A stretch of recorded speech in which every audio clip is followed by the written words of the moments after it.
YouTube, how's it going? The Goat House is back. And I got some more NFL rankings for you guys predicting the upcoming season. We did a bunch of positions. We're on to some defensive positions. Plenty more to come. This video is for the nose tackles. So players that start and majority of snaps play in the nose tackle position. So it's going to be majority of 3-4 defenses, nose tackles. A couple of hybrid defenses have their players in here, their nose tackles in here, but 16 starters I gathered up. We're going from 16 to 1 in my opinion, and it's kind of based on going forward for this upcoming season. So rookies are in there, and I like some of these rookies, so they're high. So I don't want to hear about it. They haven't played it down yet. I can predict what the rookies will do in the future. That's what's happening here.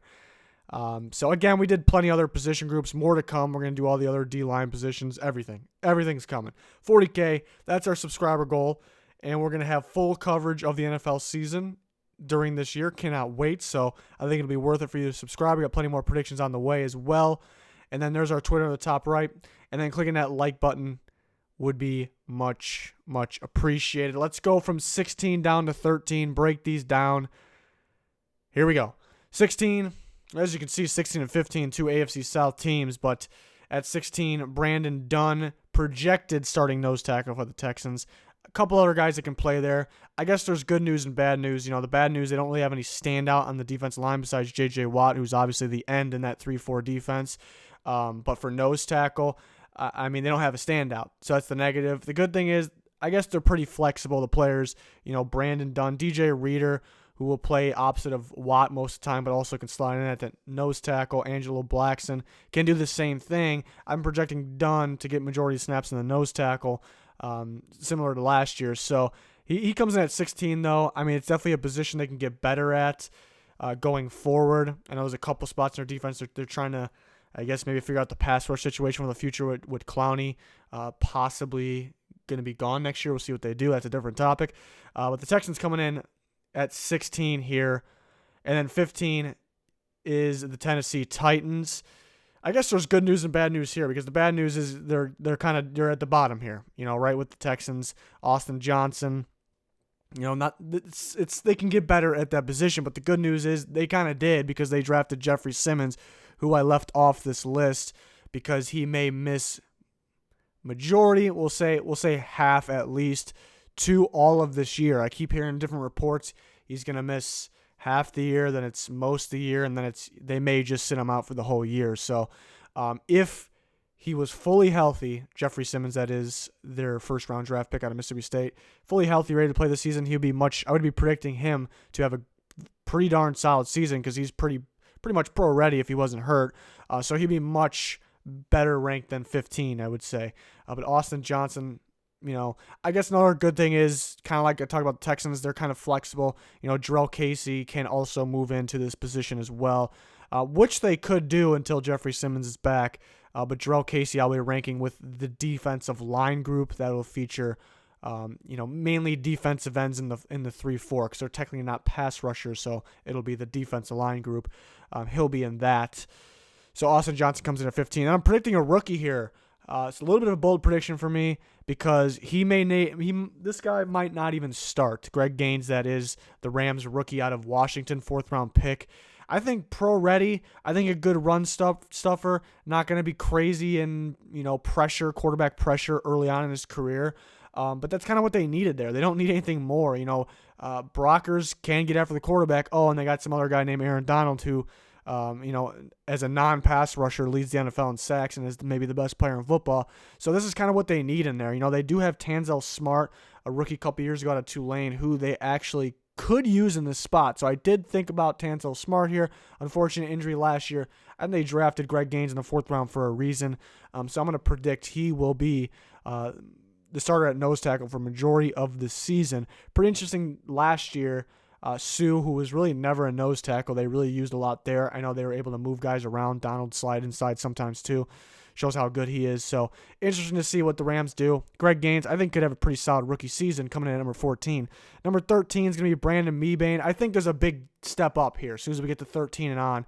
Mebane, maybe not the same as he once was, but he's a good run stuffer, and that's what they need there. And this is one of these, like I mentioned, a lot of these teams are 3-4 teams, 3-4 defenses, so they play 3 on the line, and they have 4 backers. But the Chargers are more of one of those hybrid teams. They don't really play either a 4-3 or 3-4. Basically, they play both, you actually can say, because they'll line up in either one.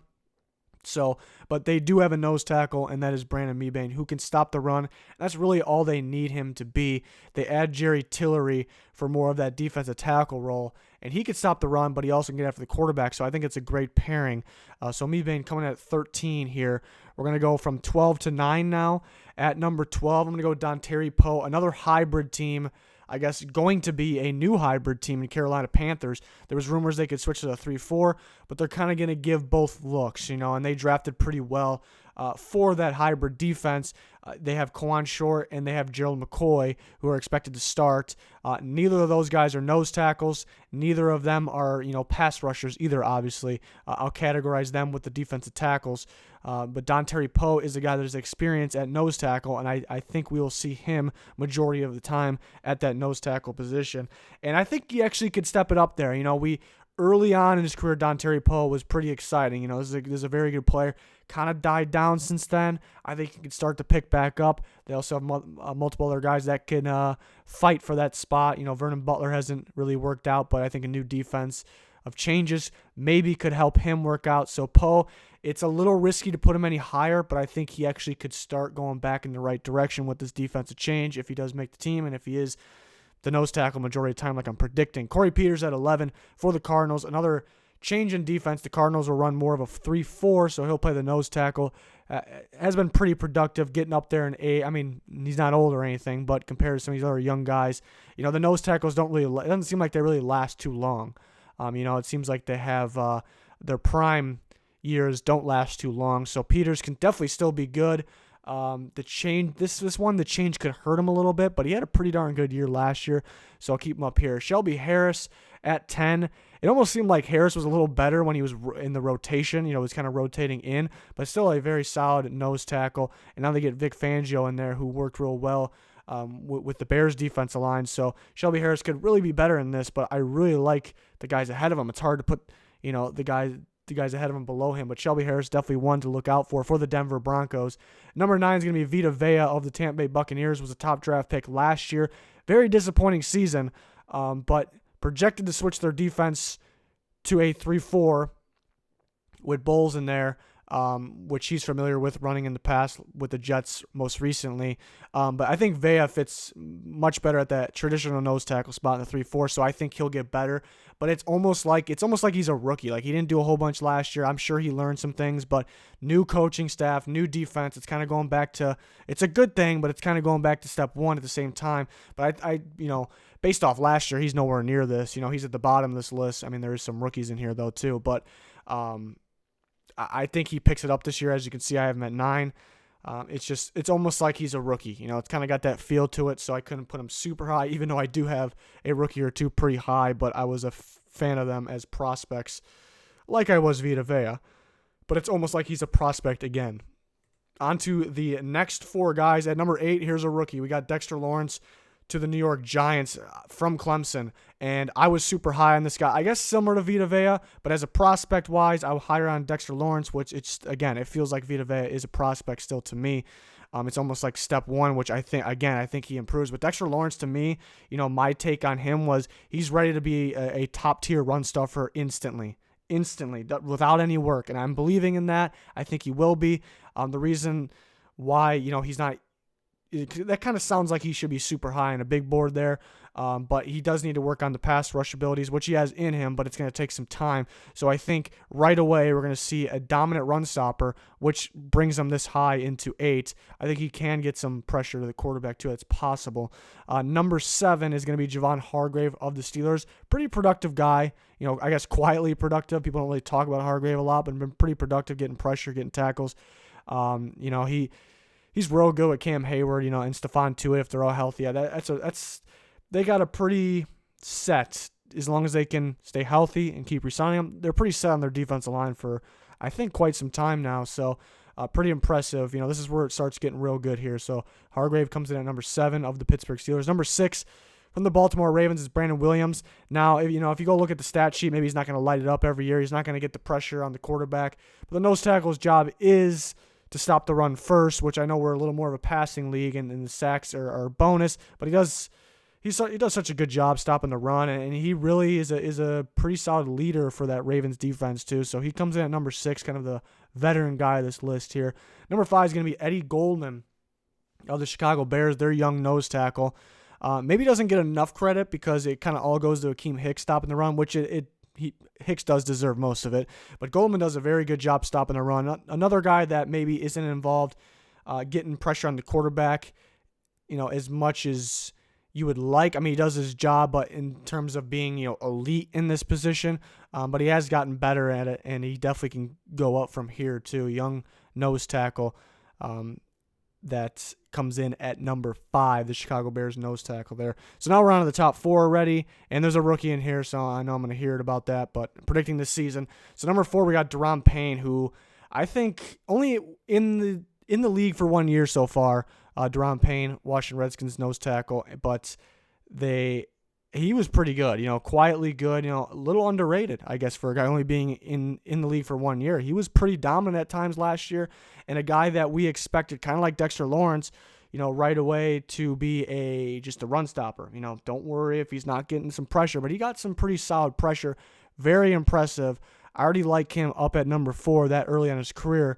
Speaking of early on in their career, I got a rookie here, my number 1 draft prospect from this past draft. That's Quinnen Williams of the New York Jets. Now, there could be a downside to this because they're projected to start him at nose tackle, but the bad thing the Jets can do, what they shouldn't do is just stick him in that spot because he's a guy that needs to move around different spots. We've seen him at a 3-4 end. We've seen him play more of a D tackle role, and we've seen him at nose tackle, which he was pretty darn impressive against some top-tier centers. So I think that's what the Jets saw, and they know the identity of their defense. So I don't really disagree with him playing and starting at the nose tackle if the projections are right here. I just want them to be able to move him around. They should be able to not. They should really be a hybrid defense, which I think Greg Williams may want to do because he's more familiar with the 4-3. He's familiar with both. And then we saw they tried to get Anthony Barr, and Greg Williams was talking about how he's going to use him in secret ways. So I think they're going for that different kind of look. So I really think Quinnen Williams will be able to move around a little bit, and he'll be dominant right away. That's why he was the number 1 prospect, and he's got a lot of upside for already being. We're looking at a potential in terms of impacts-wise of future Aaron Donald here. That's how good Quinnen Williams is. The bad thing is, like I said, if they just stick him in one spot, nose tackle, don't hurt his flexibility early on. I hope the Jets don't do that because I don't know if they'll ruin him because he'll still be a really good player, but it'd be a waste. It'd be a complete waste, and he won't be the number 3 guy on this list by the end of the year, really. When we'll see if my predictions are correct. Number 2 is going to be Damon Harrison, and really another one of those guys that's just a run stuffer, but he's that good. He's been the best run stopper in the league for how long now? I mean, he'll get some pressure, but he'll throw off game plans, with his ability to stop the run.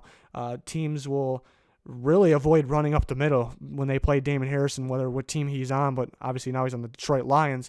But he's that dominant. You wish there was some more pressure, but his number 1 job, like I said, is to stop the run. I do give bonus points, obviously, for guys that get pressure, and that's really why Kenny Clark is number 1, and he's still at a younger age, too, and he can continue to get better. I think 2 years ago he's underrated. Really, nobody talked about Kenny Clark, and he had a pretty darn good season 2 years ago, and last year was a better season, and it was really good. He can stop the run at a high level. You couldn't really run by them. The Packers' run defense was surprisingly very good, and it has to do with Kenny Clark, and he gets after the quarterback. He gets pressure, and I think he's really a good example of this new school type of nose tackle. We know it's more of a passing league. He's a little more. I think he's a little more athletic than your traditional nose tackle, the ones we used to remember. And just him being able to get pressure and add that bonus is what makes him number 1 right now. But I think a lot of these guys, I think the top 5 really. We talk about these 4 you see in Eddie Goldman. I think by this time next year, it wouldn't be a surprise if any of those are in the conversation for number 1. Those guys are pretty tight. But Kenny Clark coming in number 1, and pretty interesting because they just cut his teammate on the defense line, Mike Daniels, which was pretty surprising. So we'll see where he ends up. And he was kind of the face of that Packers defensive line in that 3-4. Now it's Kenny Clark. So, and that reminded me, going back to the Lions are another hybrid team. We've seen them with 4-3 looks, 3-4 looks. Patricia is a guy that just, people always asked him right when he got hired, what kind of defense are you going to run? And he just really refused to answer the question. It's going to be a hybrid defense, and that's exactly what they ran. But Harrison can play that 4-3 defensive tackle style, but for the most part lining up in that nose tackle spot, stopping the run. But they're pretty flexible with some of those guys, with Deshaun Hands, who can line up as almost an end look, but not really a pass rusher. But he could be, I'm going to categorize him as a defensive tackle.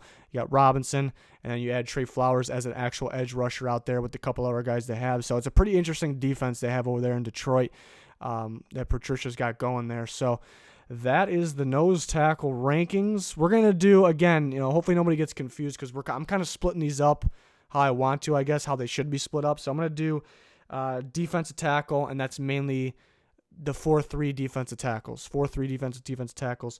And then I'm going to do defensive line, which is mainly the 3-4 defensive ends. I don't want to categorize them as defensive ends, because people are going to be like, where are the 4-3 defensive ends? Those guys are pass rushers. 4-3 ends and the 3-4 outside linebackers are the pass rushers. We'll rank those as well. We'll rank the secondary as well. All kinds of rankings and predictions and breakdowns coming before the season starts. And then in season, full NFL coverage. Hopefully you can join us for that. Predictions, score predictions, recaps, power rankings, all kinds of stuff. So please subscribe to the channel. It'd be much appreciated. But that's going to do it for this one. Thanks everyone for watching. Goodbye.